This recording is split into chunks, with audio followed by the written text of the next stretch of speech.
Montana marijuana lab closes compliance software glitch. Okay.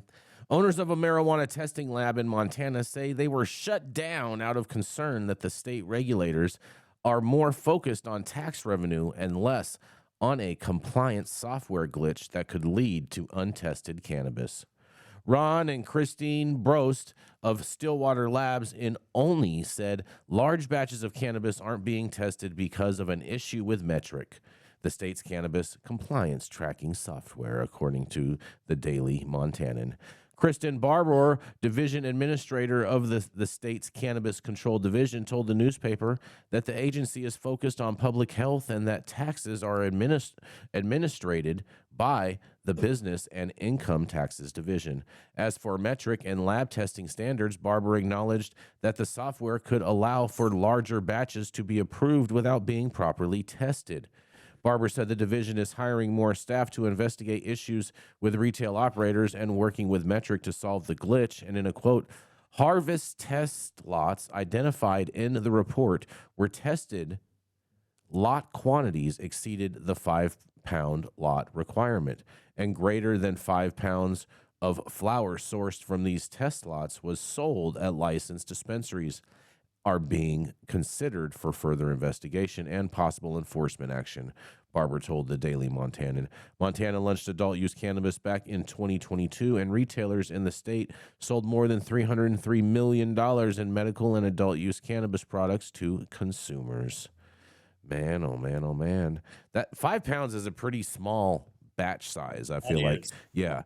I think Nevada has that 5-pound limit too, if I remember correctly, but don't quote me on that. But I'm pretty sure that they do. But we do 50 pounds here in California. Yeah, 50 pounds. And they put in the regulations that, it was it 150,000, items of a product batch. Yep. You have to go pick a certain number. They were pretty specific, and you can't move it until Metric is shown a COA or a test. Yeah, it's got to stay in the quarantine area in the distro. Yeah, so I wonder, they not see the how other states are doing this and how it might be successful. It's again an example of not learning from mistakes or the complications from other jurisdictions.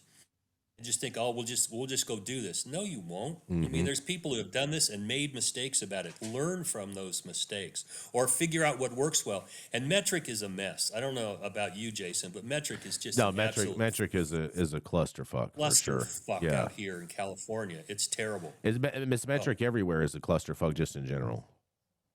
Yeah. Well, it's a typical state computer system that is outdated before you even get started. You can't get them to keep up with how the market's actually going. And it's the arcane rules they apply. Nobody seems to know what the hell they're doing. And one little glitch can cost somebody their entire business, and they didn't do anything wrong. And feedback's just not all that good. Yeah. It's a problem. I agree. Any thoughts on this, Rochelle?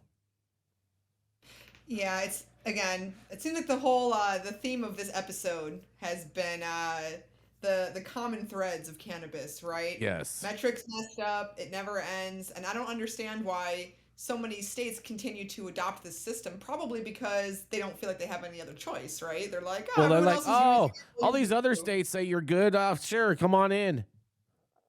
Yeah. Classic. Like states not vetting their vendors. We all know what happened here in Minnesota with the our OCM last week. So that's all I have to say. The governor here in Minnesota and the Office of Cannabis Management better get this one right when they decide the track and trace system. But I am not holding out high hopes. I'm going to go ahead and assume it's going to continue with Metric. Well, and in all fairness, I mean, you have to be honest. It's not like there's a lot of competitors out there vibing for these contracts. You have BioTrack, and I think there's one other. But like their percentage of the market share is so small. I can't even remember their name. And so you have to always quantify that in regards to the people that are providing the services as what is their competition offering, and right now they're not having a lot of competition. Precisely. Yes. It's a computer, for God's sakes. Silicon Valley could fix this problem tomorrow. They didn't have all the regulatory constraints the government puts on them. That is very, very true, Dale. And on that one, my friend, we're going to wrap this up.